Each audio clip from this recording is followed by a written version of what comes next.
Buenos días a todos. Bienvenidos a nuestro pueblo Pagsibol Phase 3. Para el video de hoy, tenemos la casa de huevos de Pascua. ¡Vamos! Estos son los niños y sus padres que buscan los huevos.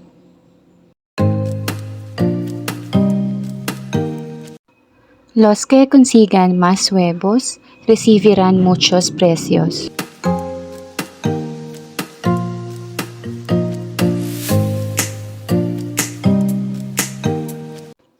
Que representa el huevo de Pascua. El propio huevo se convirtió en un símbolo de la resurrección, al igual que Jesús resucitó de la tumba. El huevo simboliza la nueva vida que emerge de la cáscara.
¿Qué aprenden los niños de la casa de huevos de Pascua? La búsqueda de huevos de Pascua puede ser una divertida tradición familiar.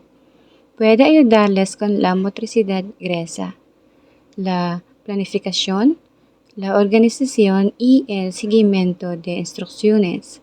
Además, con esta actividad ganarán amigos. Ese es final de mi video. ¡Chao!